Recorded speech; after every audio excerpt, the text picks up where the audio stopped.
Let me go to Colorado and talk to first time caller Stetson. Stetson. Stetson, you are on the air. Happy White History Month. Thank you. Yeah, this is my first time ever calling into a show. Welcome. So my heart rate is pounding. This is right your now. first time ever calling any show or this show? Yes, any show ever. And now your heart is pounding? Yes. Well, and then like the decision I have to make this week, so that plays into it too. Let me take a quick break, and I'm coming right back to you. All right? Got it. And in the meantime, take a breath and let your heart calm down. Okay. All right. Let me go back to first time call out of Colorado, Stetson. Stetson, you're on the air. Let's go for it. Okay. So I started listening to you in December. My mom told me that I should listen to you, and you were speaking to me almost like directly with a lot of stuff that you were saying.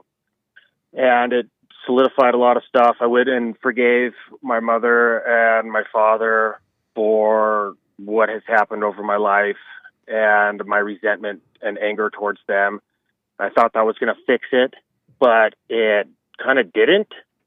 So then I continued on with this life and just trudged along doing the same stuff. And then doors were shutting in my life, and a door opened to go to a discipleship training school. And I took that opportunity, and because I felt the doors were opening, and I sold all my stuff. I sold my property. I gave away the rest of my stuff that I couldn't bring with me.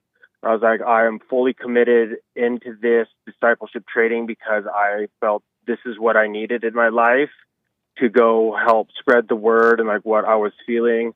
And now that I'm here, I've been here for 2.5 weeks now, and what they were saying kind of from the beginning and how they were advertising it and where they were leading to is kind of, it's not what I'm experiencing.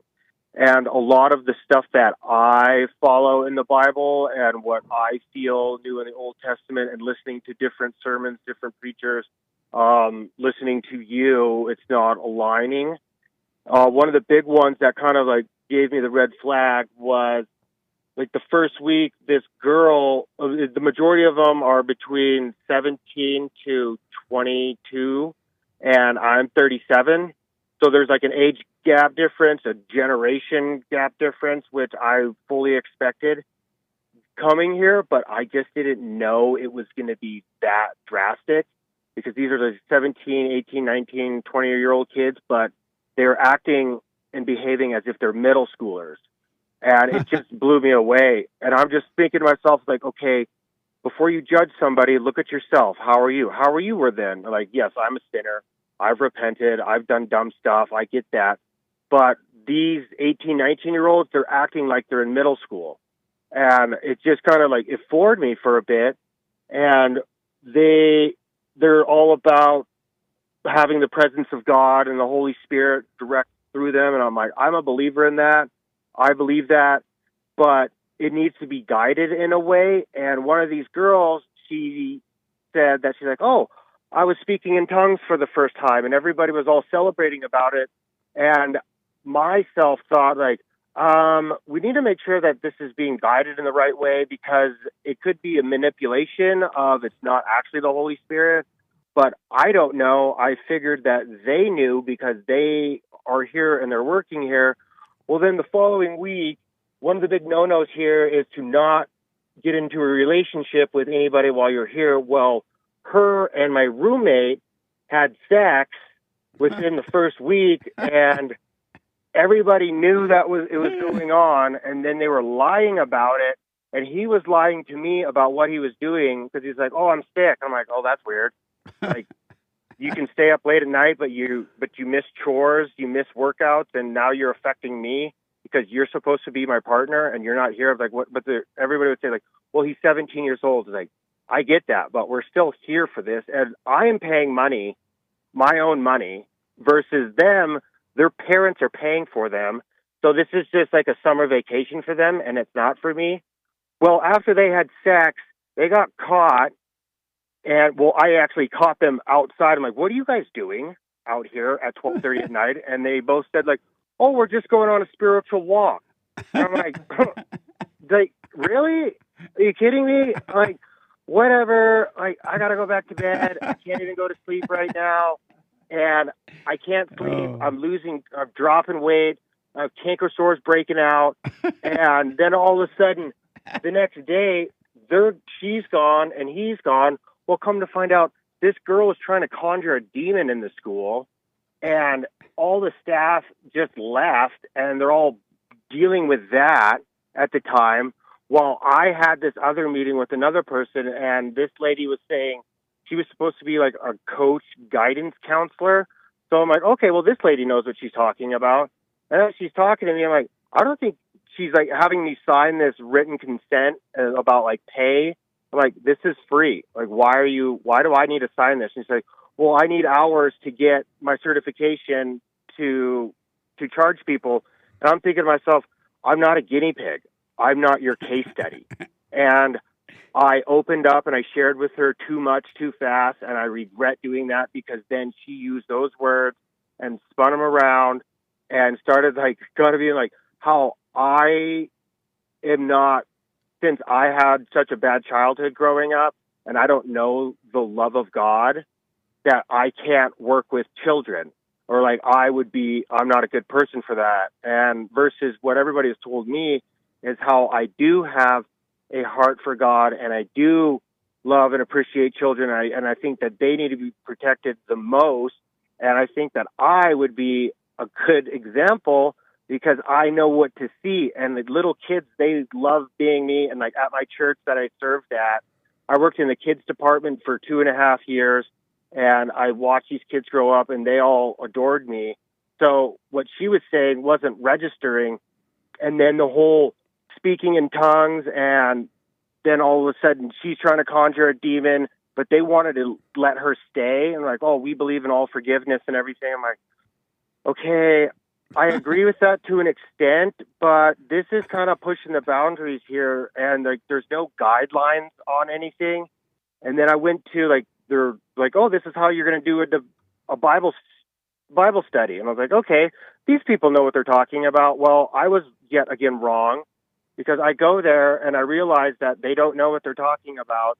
And one of the ladies that's leading it, she was just saying like, oh, we need to pray over how our government is treating all of these immigrants so poorly.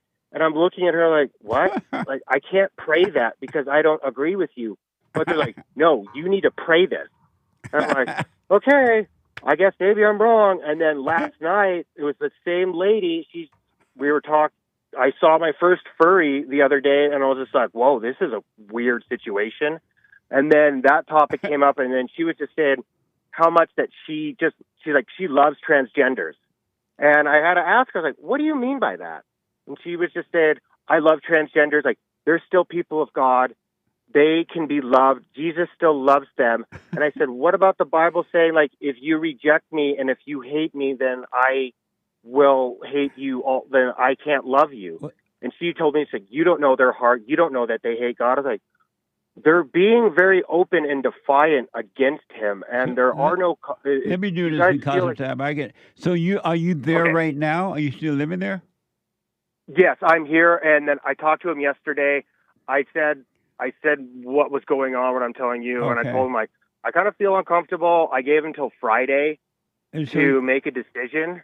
And what decision you want them to make? Oh, you gave them the decision for you to make a decision. Yes, I'm like, I can stay, I can go, I don't have to be here. It's on my dime. So you paid to be there? Yes. Amazing. And so did you say that you sold your property to go there? Yes. You sold your land to go to what was it?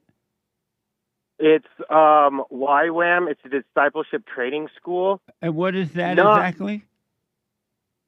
It is where they teach you how to be a disciple and to show you how to be a disciple into the world, and they send you out on mission.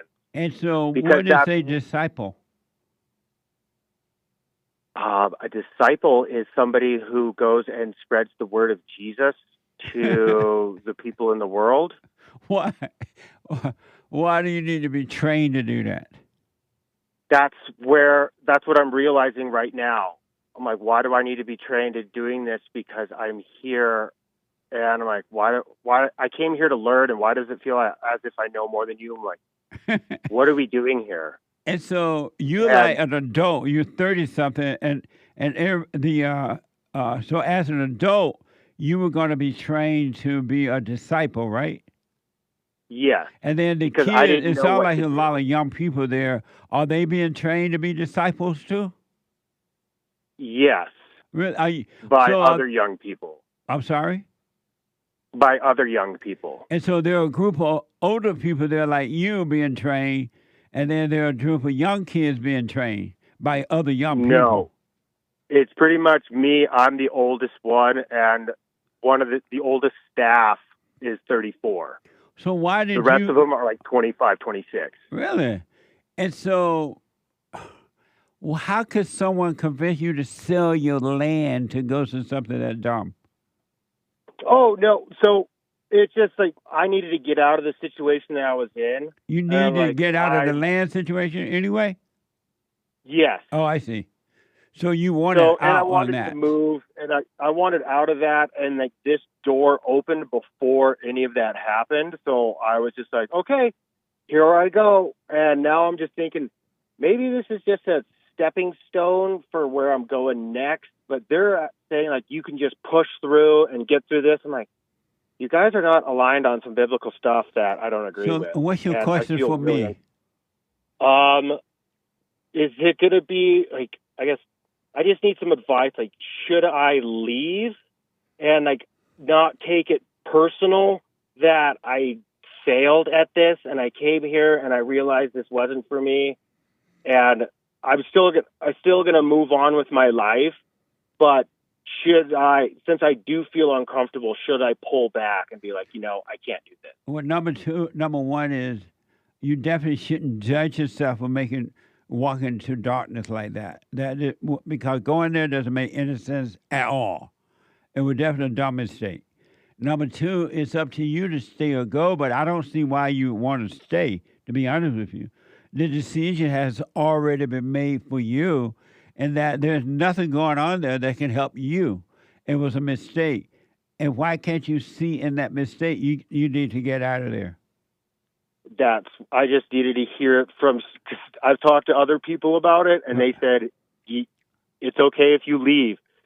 And I just needed to hear it from somebody such as yourself that is removed from my situation to be like, what are you doing? I'm like, But that's what but why don't I you made a just mistake. see? Why don't you just see for yourself? Wow, I didn't see what I was getting into. I now see. I'm out of here. Why do you just see that for yourself and just do it? Why couldn't you just see and do? Because I'm the pridefulness in me, not wanting to be wrong about it. And it's just like, But no, if you you just need to, see that you I see it. should not have gone and that is not working, how is that pride? Because I guess I would stay and fight through it just to prove that I can do it, even though, Why? because I am bullheaded in that regard and I don't like to quit on things, and I feel as if I would be a quitter if I left. But you would if you're seeing that it was a mistake. The seeing come from God, right? If you see clearly, Yes, you see, wow, this was a mistake. I didn't see what I was getting into. correct. There's no pride into that. As long as you stay away from judging yourself, don't judge yourself, or don't judge them. Just realize it's not for you and move on. There's no pride in that. Okay, and that was like the biggest thing. Also, is like I'm not judging them. I judge myself a lot harsher, which I something I continue to need to work on. Yeah. So, And how do you judge yourself? by my failures, it's like if I don't feel as if I'm living up to a godly expectation or what Christ is asking, and if I falter at all, then I'm just a failure. And I'm And like, no, and that's going through this discipleship, like, well, maybe this will help keep me on the line, and like I'll be doing good. And it's like, I'm not being myself. When did God require you to live up to anything?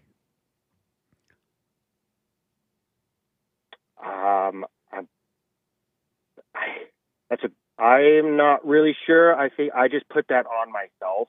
And why? To live up to. Because God doesn't require you to live up to. You can't live up to anything. Why would you put that on yourself?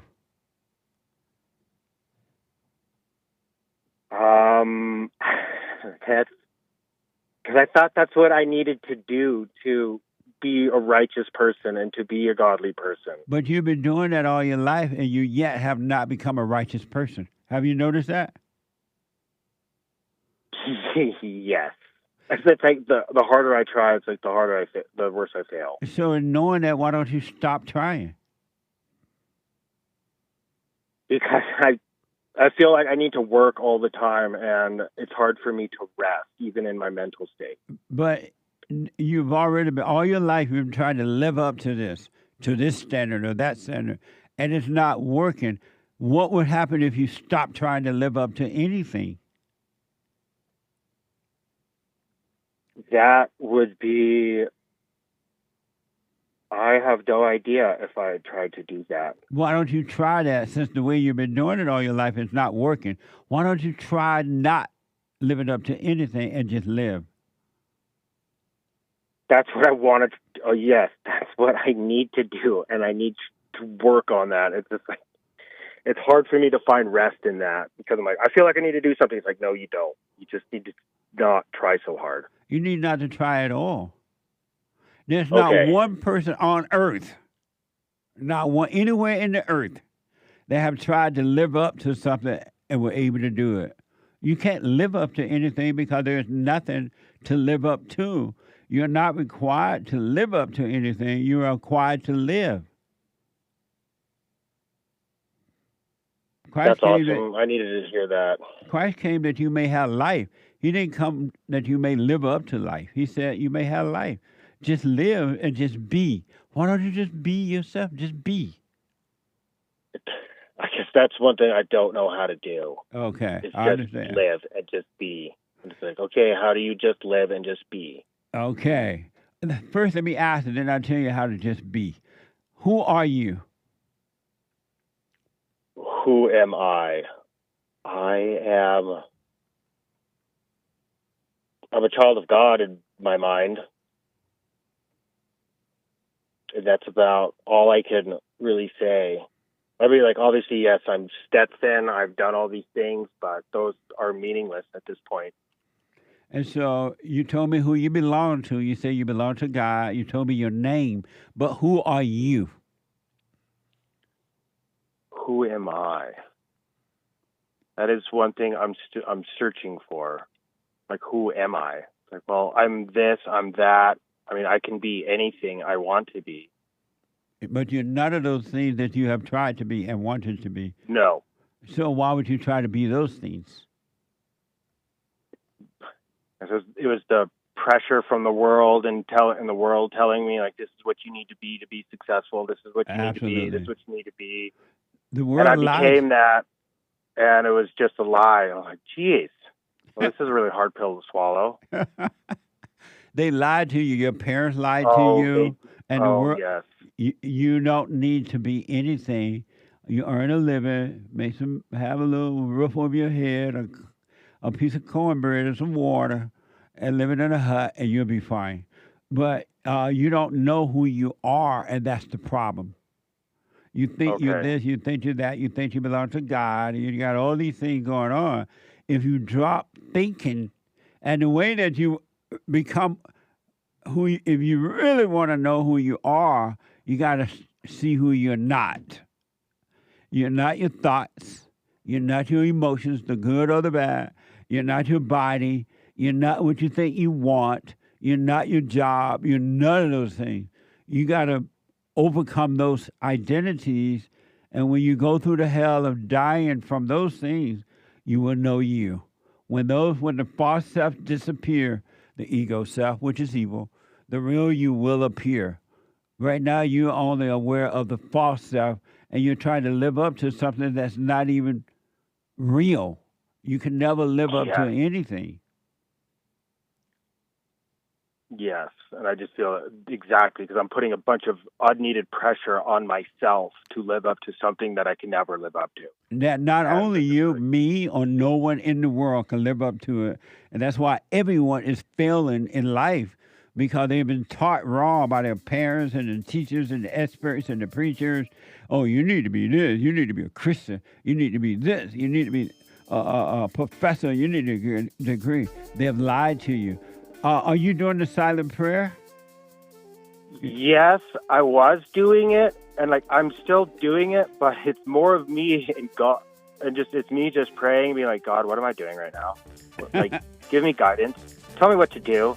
I'm freaking out, and so it's a prayer, but it's not very. It was silent, but since I've been here, it is not silent because there are so many other noises going on. It's like, where did this go? And I'm trying. Hold on. Can you hold sessions? Yes. Hold on, buddy. What a mess. His life is everybody's life. He's not the only one going through this. Back in a moment.